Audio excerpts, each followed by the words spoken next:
Ever played a gig where everything went right but the energy just didn't lift? You nailed every chord, you sang your heart out and somehow the room stayed flat? Or maybe you crushed a quiet acoustic cafe set then totally lost the crowd at the next rowdy pub doing exactly the same thing. That's not about your talent, it's about your sound strategy. In this video I'm going to show you how to blend acoustic songs and backing tracks strategically. Not just to sound good, but to control the energy in the room, because once you master that, you're not just a soloist anymore, you're the whole band. Stick around.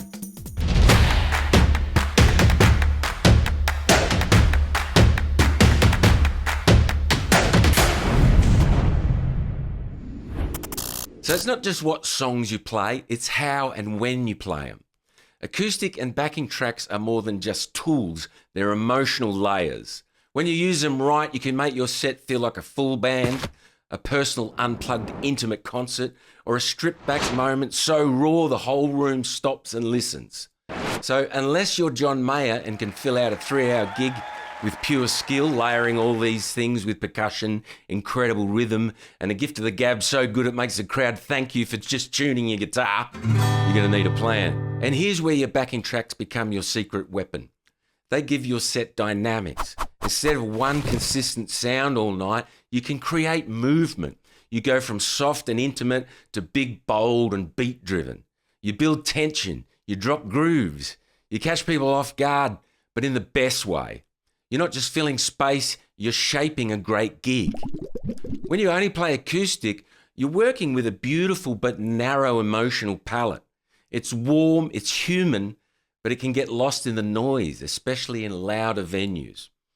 That connection, the sound of the fingers on the string, the breath between the lines, it draws people in. It's powerful, but in certain venues, especially louder, rowdier ones, it can also vanish into the background. And that's where backing tracks step in. Not to replace that intimacy, but to amplify your range. With a full mix behind you, suddenly you're commanding the room.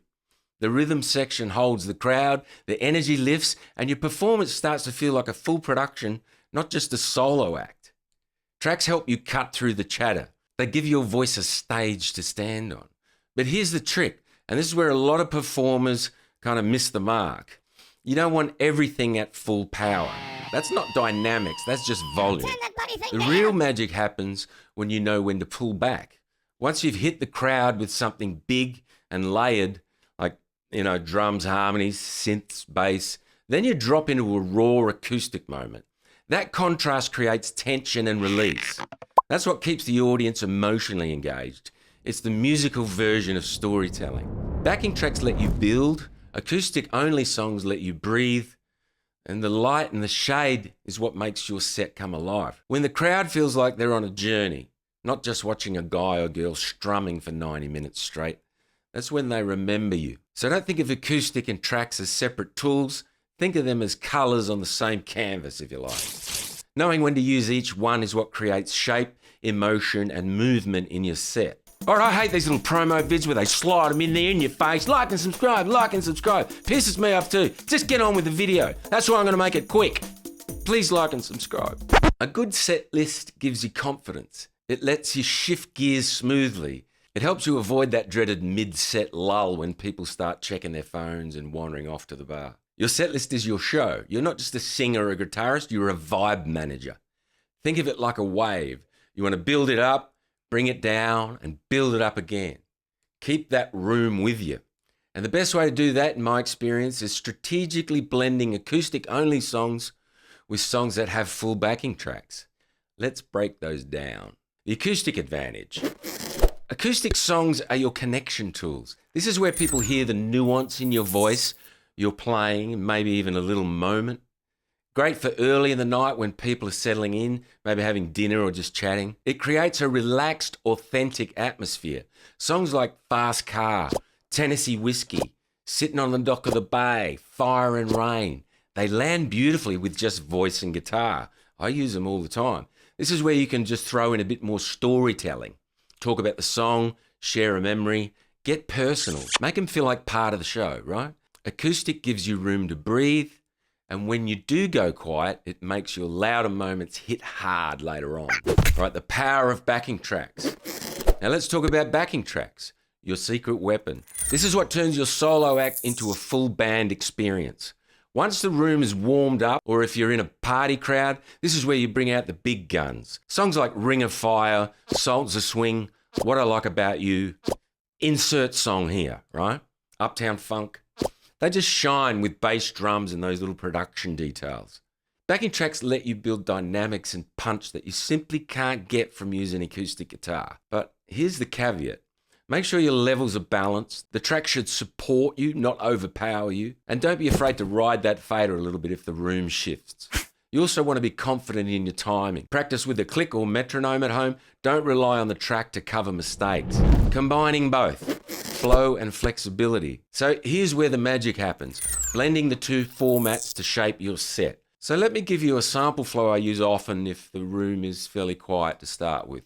Something acoustic, something soft and welcoming, maybe Better Be Home Soon or Free Falling. Then go with mid-tempo, light percussion backing, like Steal My Kisses or a bit of Barry White or something. And then ramp it up into full backing tracks. Money for Nothing, Faith, or Valerie. Halfway through, pull it back, just return to guitar for something nostalgic or intimate, and finish with energy. 3 crowd pleasers with full tracks and sing-alongs. You want peaks and valleys. You want light and shade. Also, be flexible. If you're halfway through your chill acoustic set and the crowd's already buzzing, then just pivot. That's why I keep set list categories in my app. Chill, dance, mid-tempo, etc. Let's talk about the looper, your third dynamic layer. So we've talked about the power of acoustics for intimacy and backing tracks for energy and fullness, but there's a third dynamic tool that lives right in between, and that's the looper. A looper gives you something neither acoustic nor backing tracks can do. Live layering with a personal human touch. It brings in the rhythm and texture of a backing track, but still feels organic and raw in that moment. When you loop a rhythm guitar part and start playing lead over it, or add subtle vocal harmonies, it's not just functional, it's captivating. The audience sees you building something from nothing, right in front of them. That sense of creation in real time draws people in. It's almost hypnotic. The looper also lets you build dynamics gradually. You can start with a chord progression, add in a percussive strum, then a bass line, and then suddenly you're soloing over a groove that you just built. It's like becoming your own band in front of everyone's eyes. And here's where it fits into your overall set. After a couple of full production tracks with backing, you can strip things down and build from silence using the looper. The audience watches you earn the build. Or after a string of acoustic ballads, you can use a looper to add subtle movement without going full-blown backing track mode. It's also a fantastic tool to extend a song live, loop a section and start interacting with the crowd over it, or improvise a solo that makes that moment uniquely theirs. Yours. And let's not forget, a loop part still carries that live energy. It's not locked into a backing track. There's room for imperfections, surprises, and real-time creativity. In short, acoustic gives you intimacy, backing tracks give you the power, the looper gives you the freedom to build, shape, and respond in the room in real time. Used together, these 3 dynamics let you perform like a solo artist who never sounds solo. A quick looper caveat. Now, as powerful as the looper is, here's the thing. Don't build your whole set around it. Some musicians I see rely on looping for every song, even the whole gig.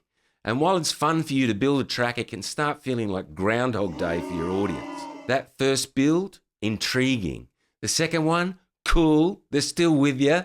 But by the 4th or 5th song where they're watching you layer a kick snare pattern for the umpteenth time, they're just waiting for the chorus, all right?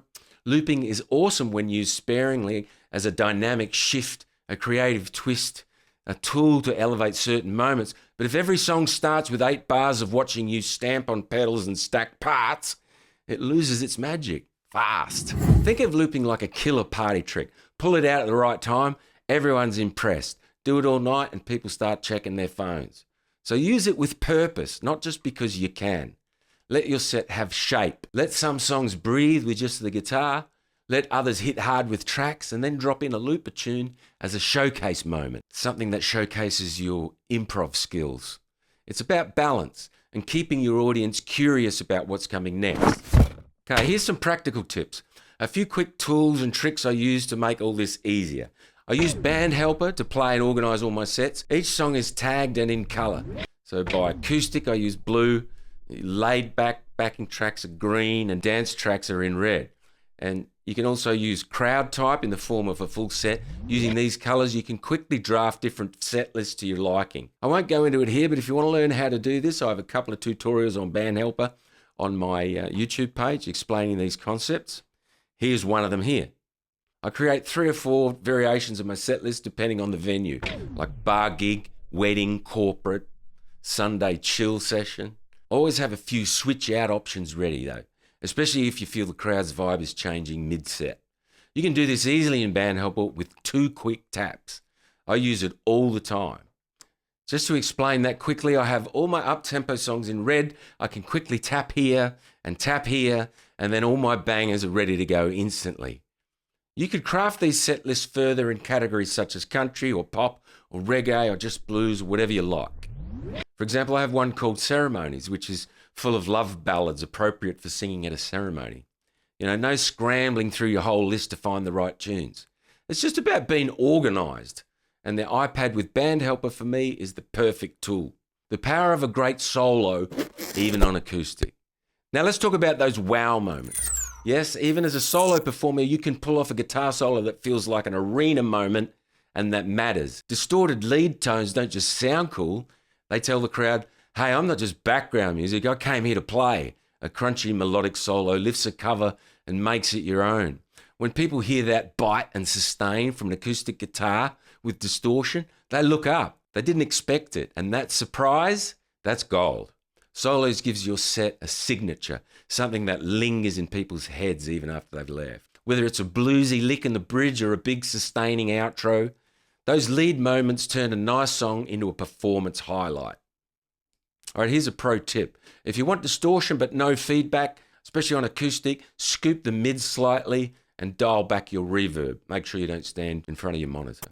If you've been gigging with just acoustic, try sprinkling in a few backing tracks. You'll feel the difference instantly. And if you're using tracks already, take a step back and ask, am I giving people moments to breathe, to connect? That contrast is what takes you from good to great.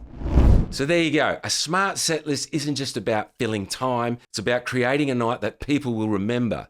By mixing acoustic, backing tracks and a looper strategically, you keep things fresh, dynamic, and engaging from start to finish. If you've got a tip or trick that works for you in your sets, I'd love to hear it. Drop it in the comments below. And if this helped you out, give it a like and subscribe if you haven't already, and check out my other videos. As I said, I've got a couple on using Band Helper and others on how to pick songs that actually work live. All right, thanks for watching. Keep singing, keep smiling. I'll see you in the next one.